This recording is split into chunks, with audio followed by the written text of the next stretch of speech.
everyone, it's Dianne at Minerva. I hope you're all having a really good week, and today I'm going to share a sew along with you for a really useful little top. So it's by New Look, it's pattern number 6216, and we're going to be making this short sleeve top right here. As you can see, there are other variations to choose from. You can make it with the sleeves, and you also get trousers in this pattern, so it's a really good value pattern to have in your collection. Now what we're going to be using today is Minerva exclusive ITY brushed recycled stretch knit. This one right here, it's Cherry Cascade. What a fabulous print that is. It's really lovely and soft. It has a 90% stretch both ways. It's really drapey, has good recovery, and it's perfect for tops and dresses. So a beautiful fabric choice today. Wash and prepare that fabric before we get started.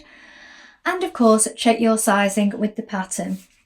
So check the back, take a tape measure, ensure the perfect fit.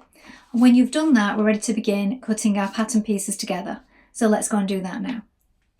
So just before we get started, I just thought I'd mention, as we have the pattern layout here, you can see that the self edges are folded into the centre like this.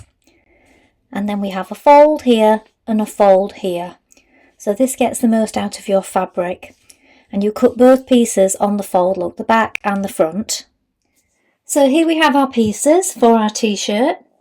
Here we have the front. You're going to cut one piece on the fold line is here. If you're making the view with the pockets, you also need to add on these points for the pocket placement. Make a note of your notches. Here is the back.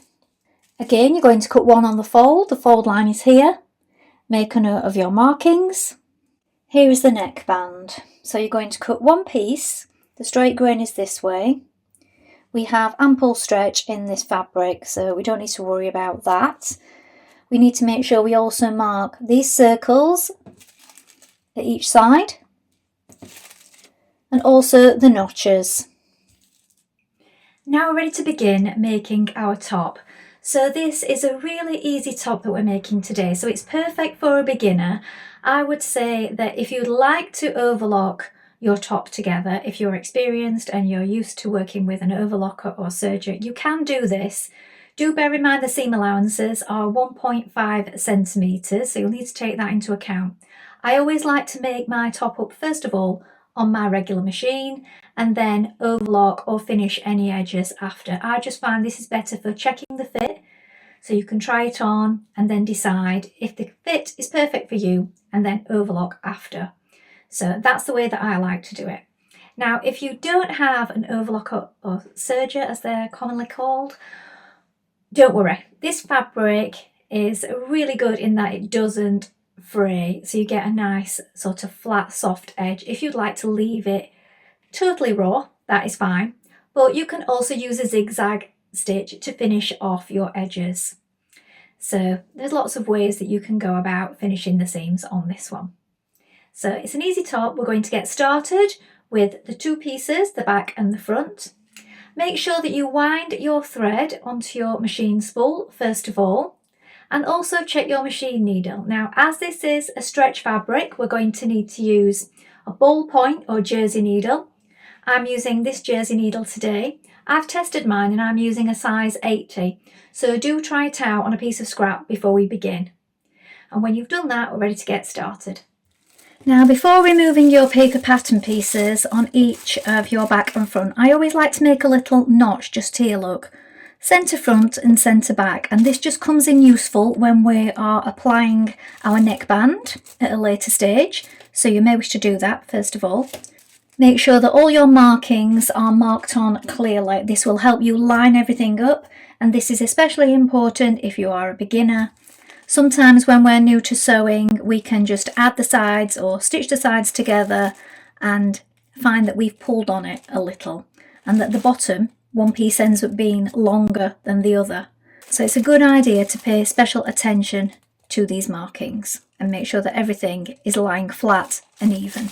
So now we're going to pin the front piece to the back piece like this. So here is the shoulder on both sides. Here is the neckline. So we have it placed right sides together So we've got the wrong side facing upwards like this. Do make sure that you pin it accurately, so your little markings or notches, look, should match up just there on both sides. And we're going to stitch this with a 1.5 centimetre seam allowance. That is the seam allowance in this pattern. Now on your machine you want to use either a stretch stitch, so do check your manual, or a zigzag stitch. So on a piece of scrap fabric, test out your zigzag stitch, turn it to a lower stitch length, so a shorter stitch length, and also play around with the width. So I have it on a really narrow width for just stitching seams, and a small stitch length. Now if you're new to sewing and you're worried about your seams not being even, on most sewing machines, look, on the plate there are markings here for the seam width. So look, this one here for mine is 1.5, so we have a line just here. If for some reason you don't have this on your machine plate, you can measure it and add a piece of washi tape or something like that here to your plate, and then you can follow that as a guide. Back tack to begin. Some people do like to stitch over their pins as they're sewing along. I like to take mine out because it can ruin your needles, and to extend the life of your sewing machine needles you may wish to take these out as I'm doing.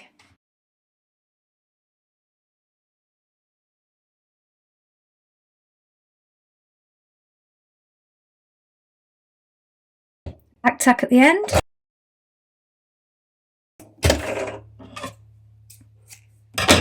And repeat on the other shoulder. Now at this point, if you have an overlocker or serger, you can overlock these seam edges.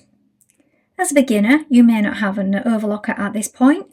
You may wish to leave it as it is. Look, there isn't really any fray to this and it is a soft finish. So just press that to the back on the inside if you wish. Alternatively, you can use a zigzag again to finish it. You may want to trim it a little before doing that. So just trim it down.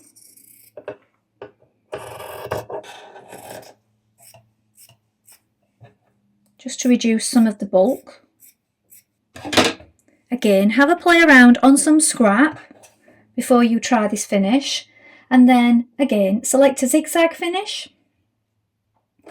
Make your stitch width wider, so I'm putting mine to a 5, or just between a 4 and a 5. And you want to position it so that you're stitching on the fabric and then just right on the edge. So again, you may wish to test this before you do it on your actual t-shirt.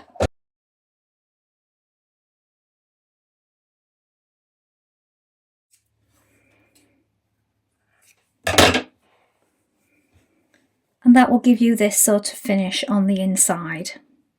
So we've still encased that raw edge. Open up your shoulder seam like this, then take your iron and press the seam flat. So don't move your iron around, you're just going to press it, lift it, press it down again. And you'll know which is the front and back because the front has the deeper scoop. So pressing it towards the back. Once you've done this, we're going to take our neckband piece and join the neck seam on that. Now you want to make sure that you have all these markings on your neckband because these are for placements such as the front, back, shoulder and so on. So take a piece of tailor's chalk or your pencil that you're using and just mark those on at each side. So first of all, we want right sides together for this short seam just here. So we've got the two long edges, look, and then we've got the short points here with the marking in the centre. Join those with a 1.5 centimetre seam.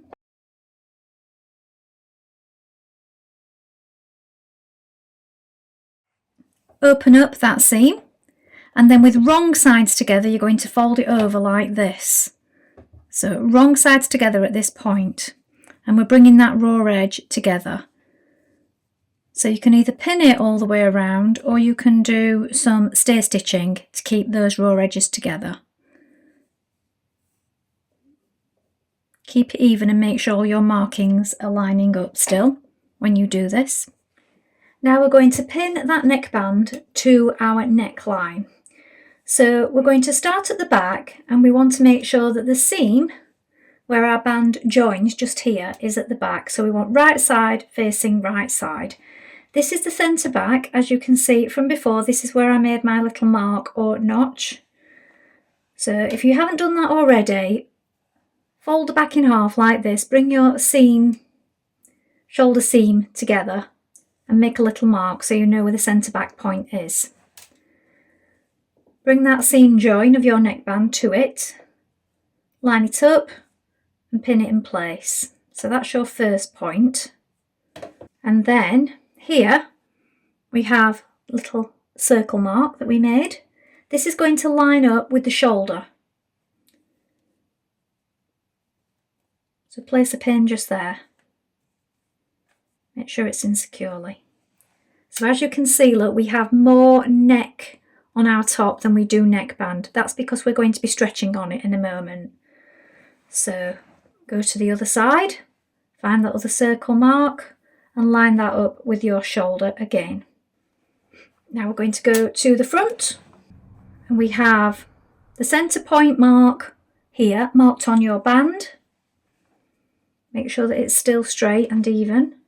And we're going to mark, if we haven't already done so, the centre front point of our front t-shirt. I've already done mine. I did that at the pattern cutting stage as I showed you. Line it up now, pin it in place. So as you can see, we do need to pull on it a little to pin it the rest of the way. So just do this gently, pull it at each point and then add in your pins the rest of the way around.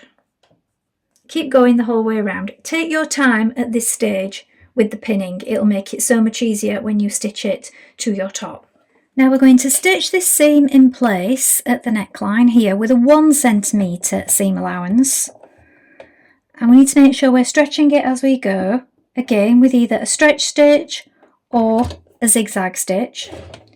Once we've done this, we're going to stitch it again 3 millimeters away from that first line.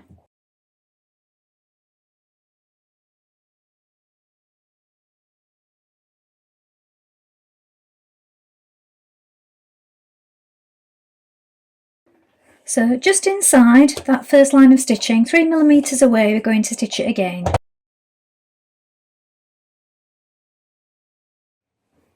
Now trim down the seam allowance on the inside, edge finish it if you wish with either a zigzag or overlock finish, or alternatively leave it raw but do give it a trim. And then we're going to stitch it down all the way around the neck just to keep that band in place. So from the outside with the seam facing down towards the t-shirt, I'm going to do that just outside the band, a millimetre or 2 away.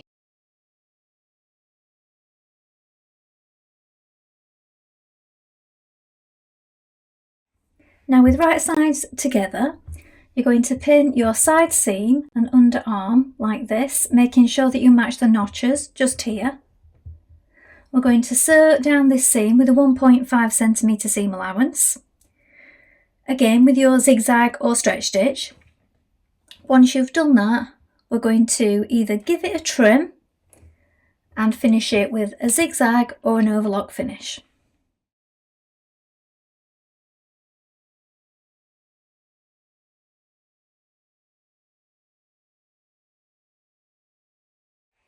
Now you're going to turn up the hem on your sleeve, so you could press it back 6 millimeters first like this, or a little more. Give it a press, but as it's stretchy it doesn't always lend well to that. So a double fold, you turn it back and then you turn it back again on itself. I'm starting at the underarm point. Now you may wish to pin it before you do this, before you stitch it in place. Place it under your machine. You want to make sure that your seams are pressed towards the back as well. Then with that small double folded hem, we're going to stitch all the way around the armhole.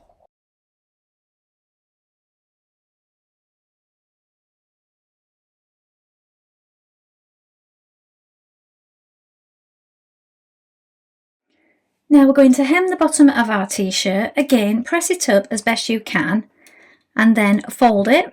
So we've got a double fold at the bottom like this, and I've placed my pins so that they're on the right side. So you might find it's easier if you do this from the top. So make sure that it's evenly pinned all the way along. And then from the top, we're going to hem it. Now you can feel where the hem is on the underside. You can feel it through the fabric, but you could also use your guide. Again, add in a piece of tape if you're unsure to keep yourself in line with the hem. But as we're doing a small double fold, you will find that the edge of your foot lies nicely on the edge of the fabric just there.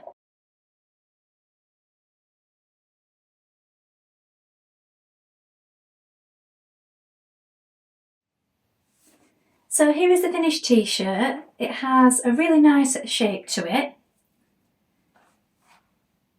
The fabric is lovely and super soft, and I love these cherries. It's a really nice print.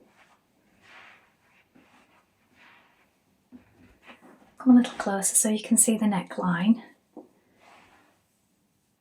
So it's a nice round neckline, a bit of a scoop there, higher at the back, and this nice short sleeve. So perfect for the summer holidays, also perfect for a beginner. I think this would make a really great gift with some fabric and a pattern for a birthday or Christmas. Well, I hope you've enjoyed sewing along with me today. I think this is a really cute top. I love it with the cherry fabric, but I'm sure it'd work well in lots of different prints and solids. It's perfect to get you started. So if you're just starting out there on your sewing journey, this is just the one for you. It's easy, it's a lovely basic for your wardrobe, and there are lots of other options on this pattern that you can try out as you progress. Please let us know in the comments below if you've made this pattern before, and we'd love to see your photographs, so remember to include them. That's all from me for today, but do take a look at the Minerva Craft Club if you'd like to get 10% of all your orders for a whole year, and create a free account with us to join in with sharing all your makes with our wonderful worldwide sewing community. Thank you so much for watching today. Bye for now.